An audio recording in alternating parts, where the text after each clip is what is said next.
El plazo máximo de acogimiento es hasta el 20 de diciembre del año 2024 y comprende un bono de descuento que se aplicará sobre los intereses y multas generadas en el respaldado, y en ese sentido queremos informar adecuadamente a nuestros pequeños productores agrarios sobre los beneficios de esta disposición.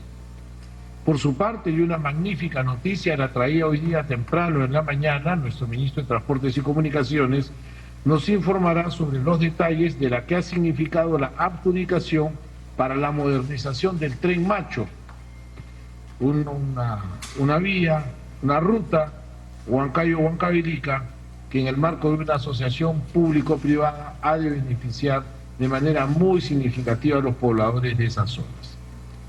Finalmente, la señora ministra de Cultura nos informará sobre el decreto legislativo que hoy día se aprobó, que promueve los accesos a los museos públicos y a los bienes inmuebles prehispánicos integrantes de nuestro patrimonio cultural de nación. Si me permiten, muy brevemente, yo quisiera acotar que la primera disposición, que tiene que ver con la modificación a la Ley del Procedimiento Administrativo General, tiene como propósito que se amplíe el plazo de 15 días hasta 30 días hábiles, excepción que por supuesto afecta el plazo general, para que los consejos directivos de los organismos reguladores puedan resolver recursos únicamente de reconsideración cuando estos son interpuestos por los administrados en los procedimientos que tienen instancia única, como es el caso de los organismos reguladores. ¿Qué es lo que estamos buscando? En primer lugar, mejorar la calidad regulatoria; en segundo lugar, promover la simplificación del proceso y garantizar que en este ejercicio de autotutela los organismos reguladores tengan tiempo suficiente para que ellos puedan verificar sus procedimientos.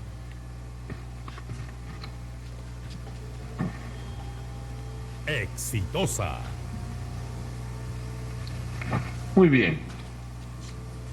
Yo voy a ceder el paso ahora al señor ministro de Economía y Finanzas para que nos pueda hacer llegar las noticias sobre los proyectos de ley que han sido aprobados. Adelante, ministro. Muchísimas gracias, Premier. Señores periodistas, estimados colegas,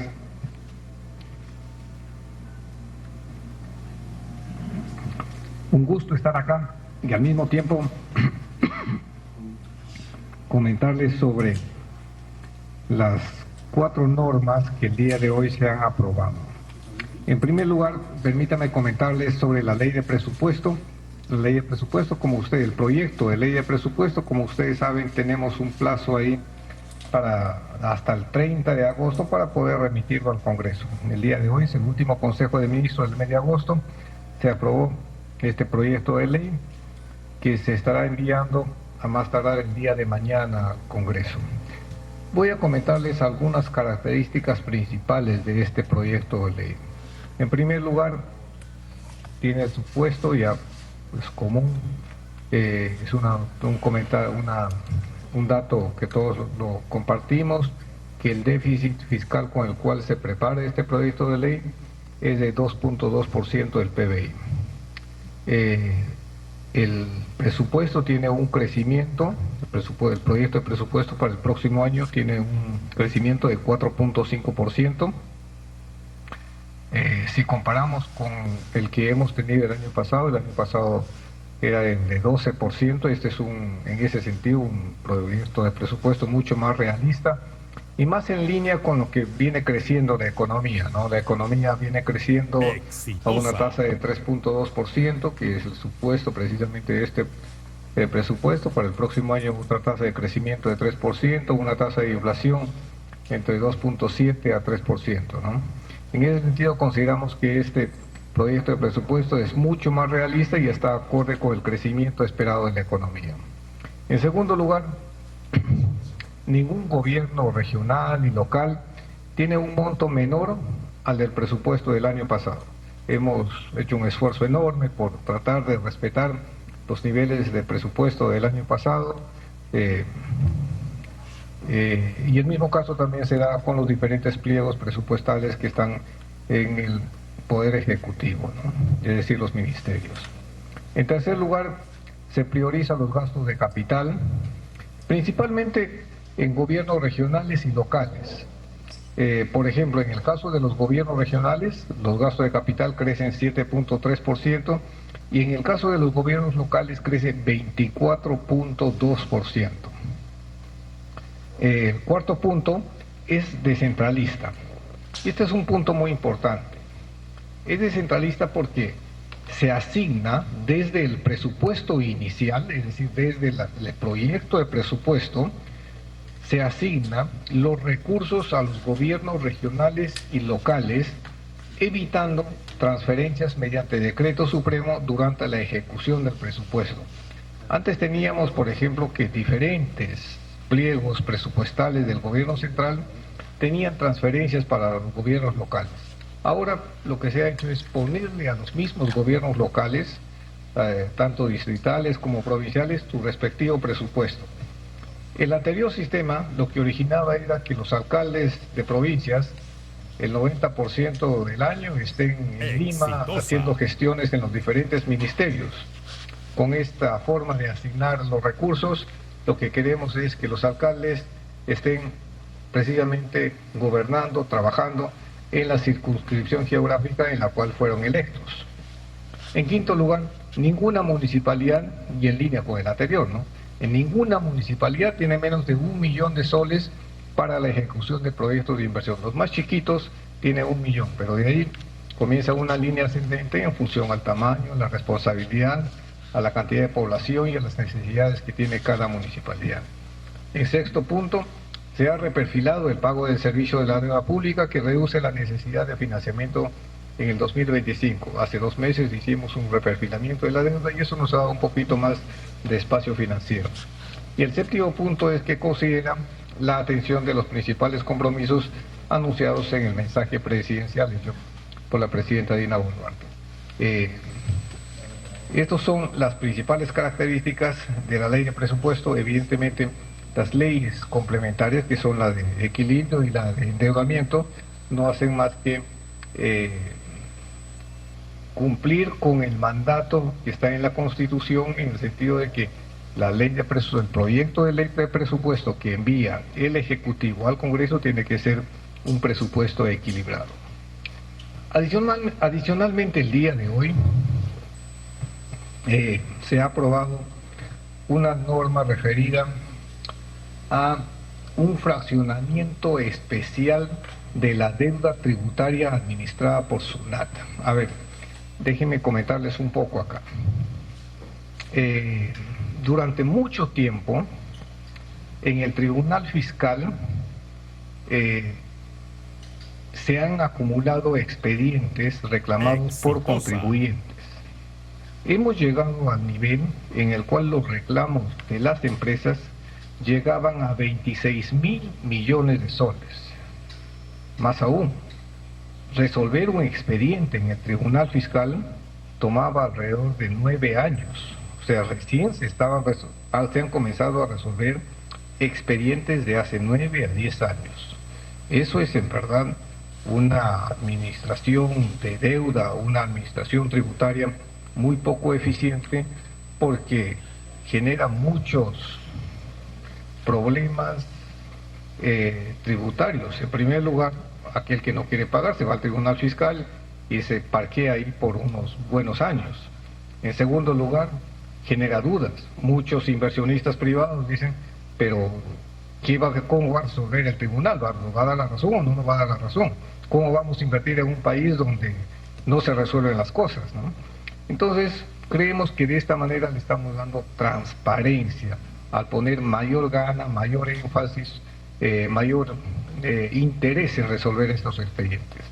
De estos 26.000 millones que hemos encontrado, a la fecha ya hemos resuelto 6.000, estamos en 20.000. La idea es que a diciembre logremos llegar a resolver los otros 10.000, nos quedarían 10.000, y a lo largo del próximo año resolveríamos los 10.000 pendientes, y nuestra meta es resolver los reclamos que llegan al Tribunal Fiscal en un plazo no mayor de 9 meses, ¿no?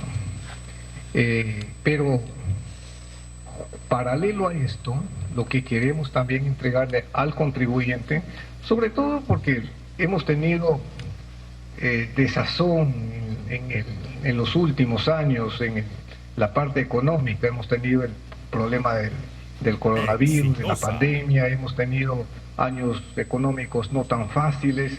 Entonces, aquel contribuyente que de repente quería pagar se encontraba a veces con problemas de liquidez, con problemas de recursos, y ahora estamos en el Tribunal Fiscal resolviendo estos expedientes que de repente son en contra de él. Entonces no queremos que ese contribuyente se sienta de alguna manera acorralado por las deudas tributarias. Queremos darle un puente de plata también para que él se ponga derecho, ¿no? Y este puente de plata, que es este fraccionamiento especial de la deuda tributaria, tiene las siguientes características. En primer lugar, está dirigido tanto a personas naturales como a empresas, es decir, a personas jurídicas. El plazo máximo de acogimiento es hasta el 20 de diciembre del año 2024 y comprende un bono de descuento que se aplicará sobre los intereses y multas generadas en el incumplimiento del pago de las obligaciones. Eso significa que no afectará el monto del tributo insoluto de la deuda. O sea, este beneficio va sobre los intereses y las moras y no va sobre el tributo insoluto. El bono de descuento se establece en función al rango de la deuda y van desde el 100%, y esto es muy importante, desde el 100% hasta el 50% en el caso de las multas y los intereses para los contribuyentes que decidan pagar al contado. Se establecen 3 formas de pago: pago al contado, ya lo mencioné, el pago sumario, es decir, con una cuota de acogimiento y hasta 3 meses para pagar el resto de la deuda, y el otro es un pago fraccionado que va una cuota de acogimiento no menor al 10% hasta 72 cuotas de pago, ¿no? Es importante señalar que este mecanismo especial de fraccionamiento es excepcional, y eso queda subrayado, ¿no? Este beneficio tributario, si ustedes quieren, o este sinceramiento tributario, es excepcional y busca incentivar el cumplimiento de pago de las deudas tributarias. Pueden acogerse todas las deudas, las que están reclamadas, las que están apeladas, las que están en el Poder Judicial, las que están en el Tribunal Fiscal. Y de esta manera queremos promover que los contribuyentes que decidan pagar al contado de manera sumaria tengan un incentivo, ¿no? Tengan un beneficio, y lo que queremos decirles es ponerse a ley es el mejor beneficio en este caso, ¿no? Como administración tributaria también, evidentemente, después de que termine este plazo, vamos a comenzar a hacer una fiscalización mucho más activa, ¿no? Y finalmente tenemos 2 decretos legislativos. Estos 2 decretos legislativos están orientados a obras paralizadas. En primer lugar, estamos modificando la ley 31589, esta ley que garantiza la reactivación de las obras públicas paralizadas.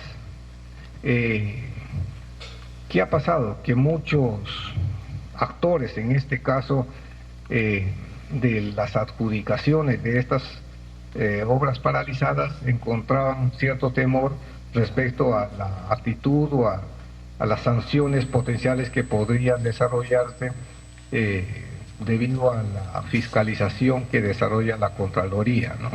Entonces, para aliviar ese temor, ese miedo, nosotros estamos proponiendo una norma alternativa. Esta norma alternativa es un procedimiento de selección especial que igual en un plazo perentorio de 23 días hábiles permite a los actores asignar estos proyectos para su pronta culminación, es decir, para su reactivación y finalmente el término de esta obra pública paralizada. Más o menos pensamos que tenemos alrededor de 1.868 obras que podrían beneficiarse con este esquema, y de esta manera aliviamos, digamos, la tensión que existe dentro de la administración pública, dentro de los actores que, teniendo los recursos, no tienen, digamos, la posibilidad de continuar o de terminar estos proyectos debido a estos temores que les he comentado. Paralelamente, esto es un caso, y el otro caso que le interesa mucho y hemos recibido muchísimos reclamos es el caso de las obras de reconstrucción.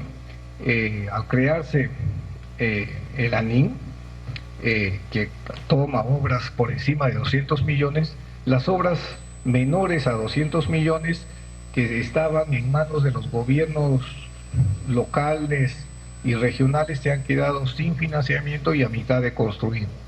Para ellos, nosotros estamos generando un mecanismo, en este caso una norma, para poder migrar todos esos proyectos, que más o menos son alrededor de 3.000 proyectos, hacia el sistema de Invierte P, donde le damos todo el soporte técnico, en primer lugar, para poder asegurarnos de que son proyectos que cierran brechas, y en segundo lugar, para darle el financiamiento a fin de que estos 3.000 proyectos lleguen a donde tienen que llegar, es decir, a culminarse y a servir a la población. Una obra a mitad de construir es la mejor manera de botar la plata porque no le sirve a nadie, ¿no? Es una obra, un monumento a la nada, un monumento a la desidia.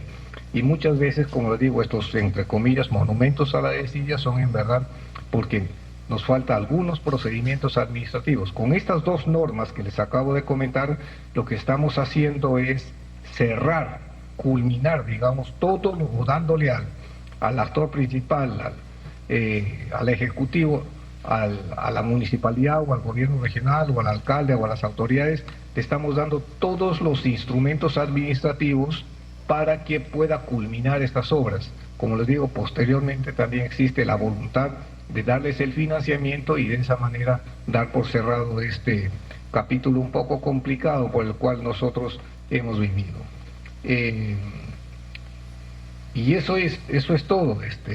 La verdad que ha sido un día, una tarde muy intensa, muy productiva, y hemos aprobado desde la ley de presupuesto hasta la ley que favorece a los contribuyentes y esta última norma que le da luz verde a los alcaldes para que puedan tener ya una luz que les indica cómo tienen que culminar estos proyectos que se han quedado a mitad de construir, ¿no? Muchísimas gracias. Muchas gracias, ministro. Vamos a hacer el uso de la palabra ahora al señor ministro de Desarrollo Agrario y Riego. Gracias, Premier. Queremos informar a los pequeños agricultores del Perú que hoy día se ha aprobado el decreto legislativo para modificar el Fondo Agroperú. Este es un fondo que maneja el Ministerio de Agricultura, tiene actualmente 2.000 millones de soles. En el presupuesto del 2025 se le va a añadir 200 millones de soles. Este fondo se dedica a financiar directamente al pequeño productor, actualmente a una tasa de 3.5% al año. ¿Qué es lo que estamos aprobando con estas modificaciones? Es poder financiarle también la asistencia técnica, que muchos de ellos la solicitan, una asistencia técnica especializada, privada, y poderle añadir también el componente del seguro agropecuario, para cualquier problema que tengan con la plantación, con la cosecha, con el clima, este seguro pueda coberturar las pérdidas y que el agricultor no tenga ningún problema. De modo que le estamos agregando a los componentes del fondo el tema de asistencia técnica privada y el seguro agropecuario, que también es privado, y de esta manera vamos a aportar al desarrollo de un mercado de asistencia técnica y de un mercado de seguros. Algo adicional que vamos a hacer con el Fondo Agroperú en los siguientes meses es permitir que este fondo financie equipamiento, que financie inversiones para pequeños productores también. El tema de mejoramiento genético también es importante, la tecnificación también es importante, sistemas de riego, por ejemplo, de modo que estamos diversificando un poco los componentes del Fondo Agroperú para permitir poder llegar a no solo a un mayor número de productores, sino a incorporarlos a procesos de valor, ¿no? A que accedan a una mejor tecnificación, accedan a una mejor transformación, de ser el caso, de su producción, y mejorar su acceso al mercado. Básicamente eso, Premier. Gracias. Muchas gracias, ministro. Vamos a hacer el uso de la palabra al señor Ministro de Transportes y Comunicaciones. Ministro, adelante. Gracias, Premier. Sí, para informar que el día de hoy, en la mañana, conjuntamente con el Ministro de Economía, quien es el representante de Proinversión, el que lidera Proinversión, y luego de un encargo que se le dio a Proinversión ya hace mucho tiempo, hace 17 años, la verdad, se pudo adjudicar ya el proyecto del Tren Macho, el tren de Huancavelica a Huancayo, de forma tal que ya tenemos a una empresa adjudicada. En las siguientes semanas vamos a comenzar todo el proceso de la firma del contrato de concesión, pero este es un proyecto no solo importante por las veces que ha sido declarado el cierre y que no se pudo culminar, sino porque permite mejorar notablemente la logística de una región tan importante pero a la vez tan abandonada en términos de recursos logísticos como es Huancavelica. Y entonces el gobierno de la presidenta Boluarte primero adjudica el Tren Macho y segundo inicia los estudios para hacer el aeropuerto de Huancavelica.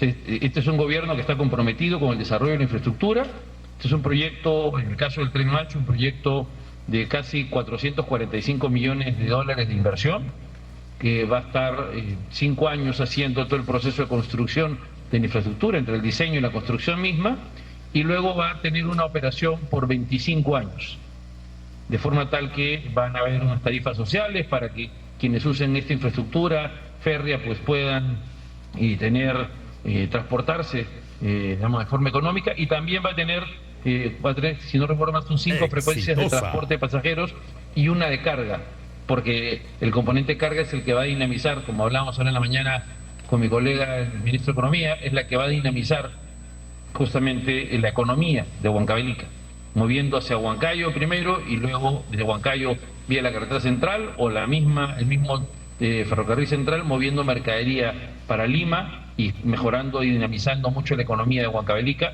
Podrán sacar ya productos a través del puerto del Callao y el puerto de Chancay en mejores condiciones que las que ocurren el día de hoy.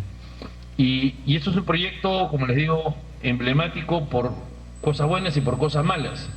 La primera cosa mala es porque se demoró mucho en salir, pero creo que también refleja lo que ha venido ocurriendo durante muchos años en la infraestructura ferroviaria del Perú. Este es un proyecto de tren que se entró en operación en el año 1926. Y si ustedes observan los vagones de este tren, pues la verdad pronto van a pasar a ser reliquia, es decir, tienen unas características que solo tienen sentido, se pueden observar en trenes de hace casi 100 años. Pero claro, tenía un apelativo que la verdad nos generaba algo de risa, pero la verdad era trágico, y es: parte cuando quiere, llega cuando puede. O sea, refleja informalidad, impuntualidad, y la idea es cambiar ese paradigma, que justamente este nuevo concesionario lo que va a hacer va a partir cuando debe partir y va a llegar cuando corresponde que llegue. Es cambiar esta lógica. Los mercados y las personas necesitan tener mucha mayor predictibilidad a la hora de transportarse como personas y mercaderías también. Así que este es un importante anuncio para Huancavelica. Creo que viene la parte buena de ello, es que ya hay un inversionista que va a desarrollar esta infraestructura y que vamos a tener pronto, en 5 años más aproximadamente, ya un tren a nivel operativo en condiciones modernas, ¿no?